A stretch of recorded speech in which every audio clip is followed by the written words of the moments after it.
Students, Social Science chapter number 50.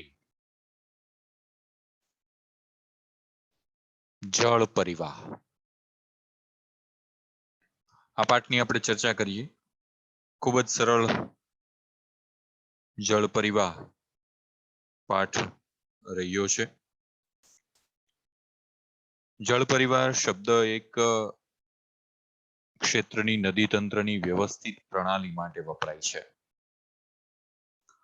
કોને કહીએ છીએ આપણે જળ પરિવાહ? ભારતનું ભૂપૃષ્ઠ, એની ખાસિયતો આપણે અગાઉ ચર્ચા કરી. એક મુખ્ય નદી આમ વહેતી હોય, તમારી પાસે ટેક્સ્ટ બુક છે એટલે ટેક્સ્ટ બુક નું પેજ નંબર 114 ઉપર સાથે સાથે જોતા જજો કે આ નદીઓની એક નદી છે એ વહેતી વહેતી આગળ વધે છે, પછી એ જુદી જુદી જગ્યાએ એ નદીના ફાટા પડે છે. તો આ નદીઓનું જળ કોઈ જળાશય, સમુદ્ર કે રણ પ્રદેશને મળે છે. આ પ્રકારે એક નદી તંત્ર દ્વારા તેનો પ્રવાહ જે જે ક્ષેત્રોમાંથી પસાર થાય તેને કહેવાય નદી બેસીન. એક નદી છે એ વહેતી વહેતી આગળ વધતી હોય અને વચ્ચે એ નદીના જુદા જુદા ફાટા પડે. એક ફાટો સમુદ્રમાં ભળતો હોય, એકાદો ફાટો છે એ જળાશયની અંદર ભળતો હોય, એકાદો ફાટો રણપ્રદેશ તરફ જતો હોય, અને ઈ જે આખું ક્ષેત્ર છે એને કહેવાય નદી બેસીન. કોઈ પર્વત કે ઉચ્ચ ભૂમિ નદીઓના જળ પરિવાહને એકબીજાથી અલગ કરે છે એને કહેવાય જળ વિભાજક. અહીંયા તમે ટેક્સ્ટ બુકમાં ચિત્ર જોઈ શકશો, વધારે ક્લીન દેખાશે કે જ્યારે આ નદીનો જે પ્રવાહ છે એ સંપૂર્ણપણે એ નદી આમ વહેતી હોય અને એનો એક પ્રવાહ છે એ આડો ફાટો પડ્યો અને પછી મૂળ જે નદીનો પ્રવાહ છે એ નદીના પ્રવાહથી એ કટ થઈ જાય ત્યારે એને જળ પરિવાહ જે એ બને છે એને જળ વિભાજક કહેવાય છે. ચિત્રમાં તમને વચ્ચે બતાવ્યું છે કે એક જ નદીનો પ્રવાહ છે પણ વચ્ચે એને કોઈ પર્વતના કારણે બ્રેક લાગે છે તો એને કહેવાય જળ વિભાજક.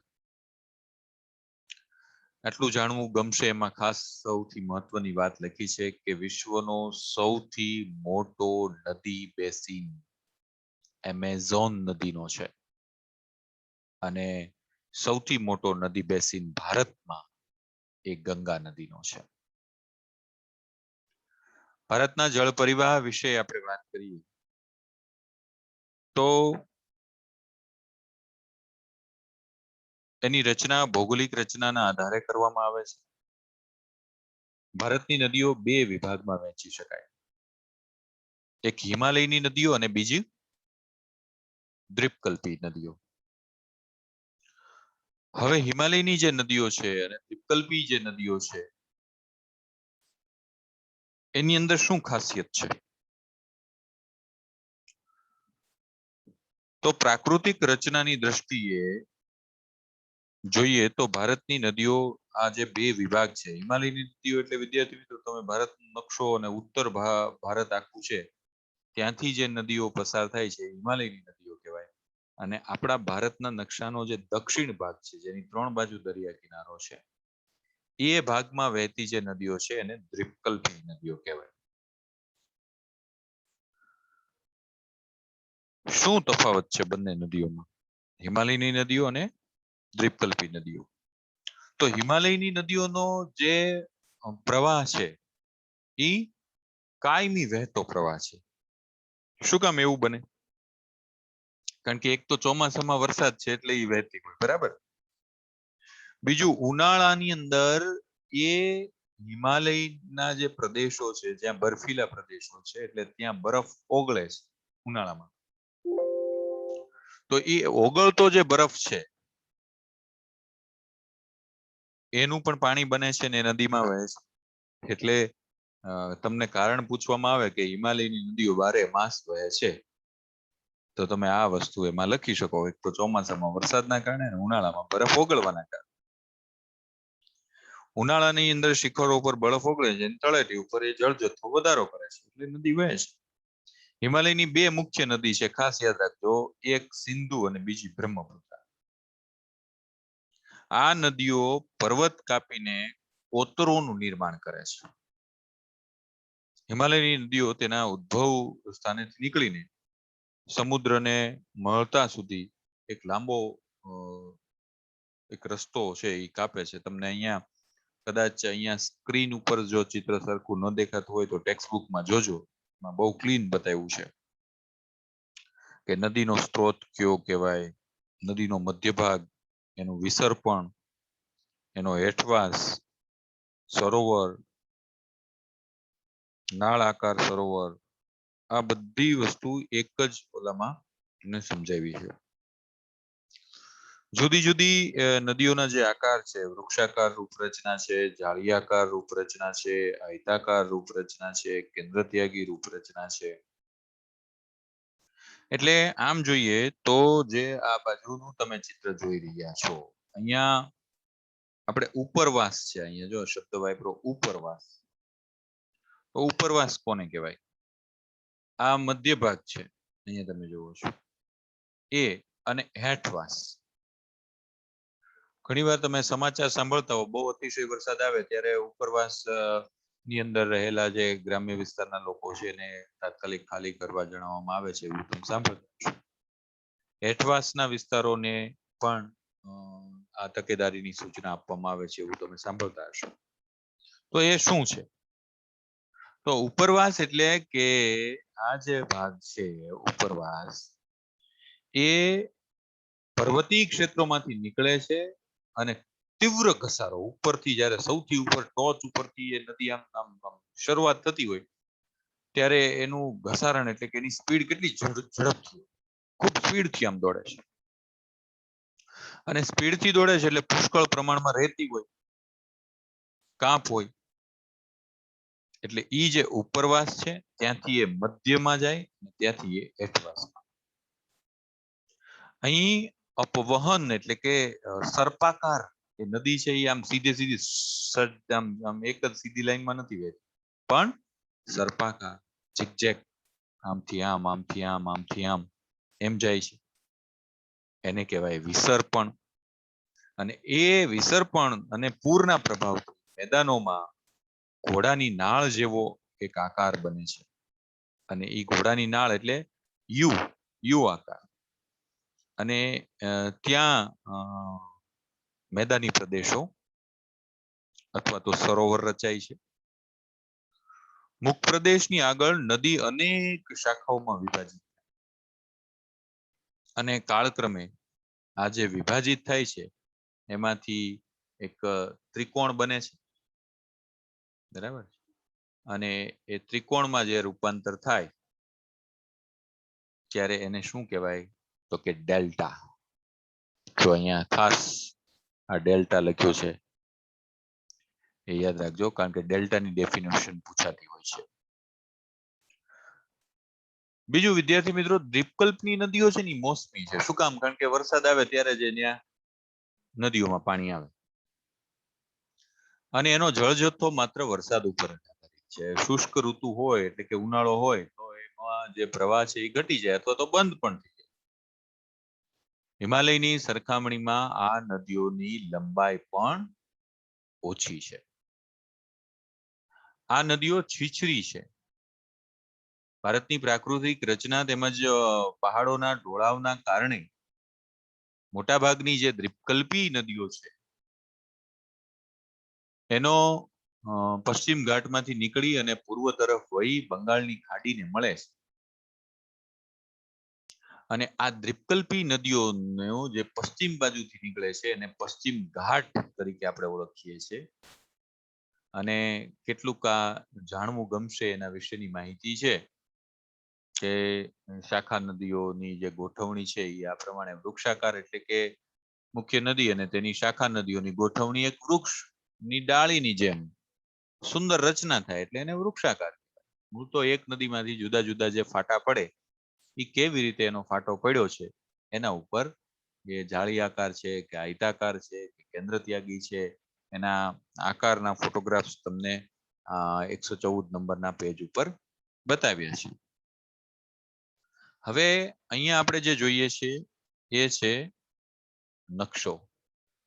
નકશો તમને ટેક્સ્ટબુકમાં વધારે ક્લિયર દેખાશે, એટલે એ તમે જુઓ તો જુદી જુદી નદીઓ છે અને એ નદીઓનું વહેણ છે એ ક્યાંથી પસાર થઈ રહ્યું છે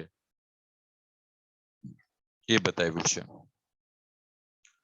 હવે જે જુદી જુદી જે નદીઓ છે એમાં દ્વીપકલ્પી નદીઓ અને હિમાલયની નદીઓ બે પ્રકારની નદીઓ છે. તો હિમાલયની નદીઓ કઈ કઈ છે અને એની વિશે શું માહિતી છે એ આપણે હવે સૌથી પહેલા જોઈએ. તો હિમાલયની જે નદીઓ છે એમાં સિંધુ, ગંગા અને બ્રહ્મપુત્ર આ હિમાલયમાંથી નીકળતી 3 મહત્વની નદી છે. વિદ્યાર્થી મિત્રો ખાસ યાદ રાખજો, સિંધુ, ગંગા, બ્રહ્મપુત્ર. આ નદી ખૂબ લાંબી છે અને અનેક શાખાઓને આ નદીઓ મળે છે. કોઈ એક મોટી નદી અને એની શાખા નદીઓ એકબીજાને મળે ત્યારે જે સ્વરૂપ રચાય એને કહેવાય જળ પરિવાહ. ખાસ યાદ રાખજો. સૌથી પહેલા આપણે જોઈએ સિંધુ નદી પ્રણાલી. એમાં પણ ઓબ્જેક્ટિવમાં યાદ રાખજો, સિંધુ નદીનું ઉદ્ગમ સ્થાન ક્યાં આવેલું છે તો કે તિબ્બતમાં માનસરોવરની પાસે. પહેલા તે પશ્ચિમમાં વહી અને ઉત્તર પશ્ચિમ તરફ ગતિ કરે. આમ તે જમ્મુ કાશ્મીરના લદાખ જિલ્લામાં પ્રવેશ કરે. તેણે દુર્ગમ કોતરોનું નિર્માણ કર્યું છે. ત્યાં જાસ્કર, નુબ્રા, શ્યોક અને હુંજા જેવી નદીઓ મળે છે. સિંધુ નદી બાલિસ્તાન અને બાલ્તિસ્તાન તથા ગિલગિટ ક્ષેત્રમાં વહીને આગળ પર્વતીય ક્ષેત્રમાંથી બહાર નીકળે છે ને ત્યાં સતલુજ, બિયાસ, રાવી, ચિનાબ, ઝેલમ હરવાર તમે નકશામાં જોતા જશો ને એટલે તમને આખું ક્લિયર થઈ જશે. મેપમાં જોતા જાઓ પેજ નંબર 116 ઉપર. આ 5 નદીઓ છે એ પાકિસ્તાનના મિઠાનકોટ પાસે સિંધુ નદીને મળે. આ બધી નદીઓનો સંયુક્ત પ્રવાહ દક્ષિણ તરફ વહી છેવટે પાકિસ્તાનમાં થઈને અરબ સાગરને મળે છે. આ નદી મેદાની પ્રદેશમાં મંદ પ્રવાહે વહે છે. આ નદી બેસીનનો ત્રીજો ભાગ છે એ ભારતમાં એટલે કે જમ્મુ કાશ્મીરમાં જોવા મળે.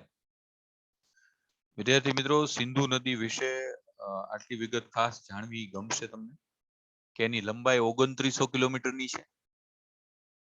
સિંધુ નદીના પાણીની વહેંચણી માટે 1960માં પાકિસ્તાન સાથે વહેંચણી કરાર કરવામાં આવ્યો છે. અનુસાર તેના જળજથ્થામાંથી ભારત માત્ર 20% જળનો જ ઉપયોગ કરી શકે છે. સતલુજ, રાવી અને બિયાસના જળના ઉપયોગથી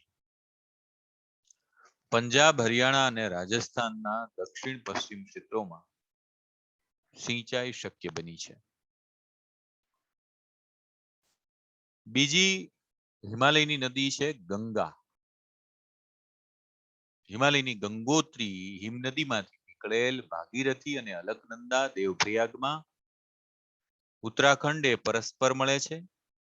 પહાડી પ્રદેશો છોડી ગંગા હરિદ્વાર આગળથી મેદાની પ્રદેશમાં પ્રવેશે છે. હિમાલયમાંથી આવતી અનેક નદીઓ ગંગા નદીને મળે છે. જેમાંની મુખ્ય નદીઓ યમુના, ઘાઘરા, ગંડક અને કોસી છે. હિમાલયના યમનોત્રીમાંથી યમુના નીકળે છે અને આ નદી ગંગાની જમણી બાજુ વહીને અલ્હાબાદ પાસે ગંગામાં ભળી જાય છે. ખાસ યાદ રાખજો ફરીવાર. આ જે યમુના નીકળે એ ગંગાની જમણી બાજુ વહી અલ્હાબાદ પાસે ગંગામાં ભળી જાય અને ઘાઘરા, ગંડક અને કોસીના મૂળ, આ 3 નદીના મૂળ ક્યાં છે? નેપાળમાં. એટલે એના કારણે ઉત્તરના જે મેદાની પ્રદેશો છે એમાં દર વર્ષે પૂરનો પ્રકોપ જોવા મળે. કેટલાક વિસ્તારોમાં ભારે જાનમાલની હાનિ થાય છે.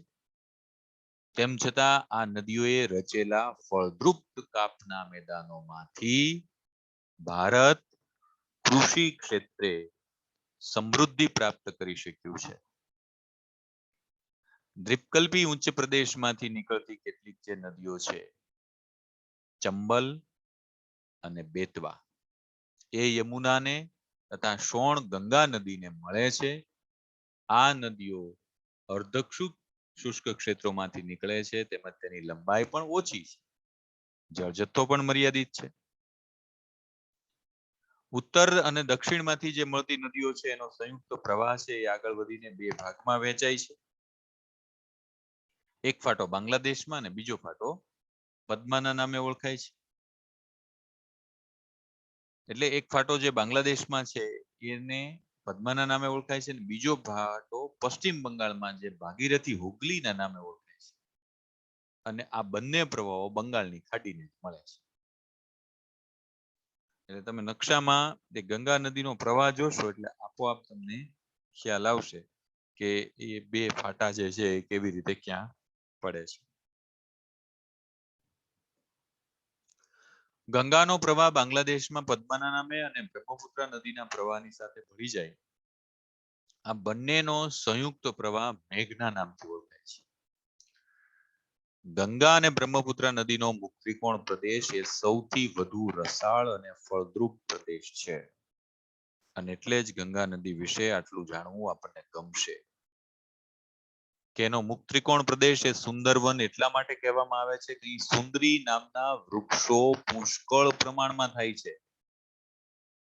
ગંગા નદીનો મુખ ત્રિકોણ પ્રદેશ સુંદરવન નામથી શા માટે ઓળખાય છે? કારણ કે ત્યાં સૌથી વધારે સુંદરી વૃક્ષ થાય છે. ભારતના સંદર્ભે સુંદરવન મુખ પ્રદેશ એ મેંગ્રોવ જંગલો માટે અત્યંત જાણીતો છે. અને ગંગા નદીની કુલ લંબાઈ 2500 કિલોમીટરની છે. અને હમણાં આપણે સિંધુ નદી જોઈ તો એની લંબાઈ 2900 કિલોમીટરની છે. ગંગા નદી અંબાલા શહેર ગંગા અને સિંધુ નદી વચ્ચે જળ વિભાજકનું કામ કરે છે. અંબાલાથી સુંદરવન સુધીની લંબાઈ 1800 કિલોમીટરની છે. પણ અહીંયા ઢોળાવ ધીમો છે. અંબાલા સમુદ્ર સપાટીથી 300 મીટરની ઊંચાઈ છે. સુંદરવન સપાટીની નજીક છે. આ ગણતરીએ વિચારીએ તો પ્રત્યેક 6 કિલોમીટરે 1 મીટરનો ઢોળાવ ઓછો થાય. આ નદીમાં વિસર્પણ વધારે જોવા મળે છે. વિસર્પણ એટલે જે ગંગા નદીનો પ્રવાહ છે એ ઝીકઝેક આમથી આમ એ વધારે જોવા મળે છે. એટલે હિમાલયની એક સિંધુ નદી, બીજી ગંગા અને ત્રીજી આપણે જોઈએ છે એ છે બ્રહ્મપુત્ર. બ્રહ્મપુત્ર નદી એ તિબ્બતમાં આવેલા માનસરોવરની પૂર્વમાંથી અને સિંધુ અને સતલુજના મૂળની નજીકથી નીકળે છે.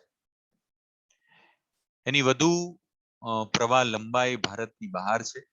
આ નદી હિમાલયની શ્રેણીને સમાંતર પૂર્વમાં જ વહે છે અને નામચા બરવા પાસેથી અંગ્રેજી યુ આકારે વળાંક લઈ ભારતના અરુણાચલ પ્રદેશમાં પ્રવેશે. અહીં તે દિહાંગના નામે ઓળખાય છે. અને દિહાંગ, લોહિત અને કેનુલા જેવી શાખા નદીઓ મળીને અસમની અંદર પ્રવેશ કરે છે, જે બ્રહ્મપુત્ર તરીકે આપણે એને ઓળખીએ છીએ.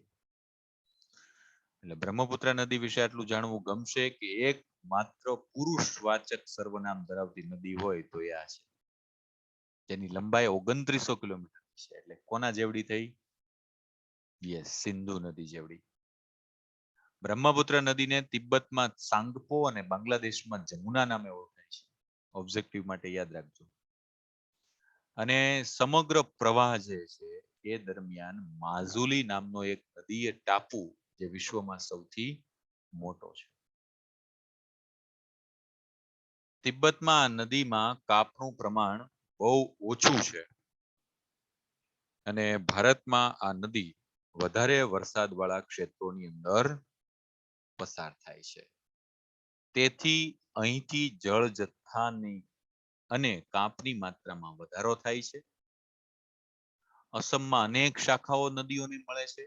એટલે આમ જોઈએ તો બ્રહ્મપુત્ર નદી એ ગુંફિત સ્વરૂપમાં વહે છે, એટલે આમ ખબર ન પડે, પણ અનેક શાખાઓમાં એ મળતી રહે છે. દર વર્ષે વર્ષા ઋતુમાં આ નદીના જળજથ્થામાં મોટા પ્રમાણમાં વધારો થાય, પરિણામે અસમ અને બાંગ્લાદેશમાં વારંવાર જે પૂર આવે છે એ આ નદીના કારણે આવે છે. ઉત્તર ભારતની બીજી નદીઓ કરતા આ નદીમાં વિરોધાભાસ છે.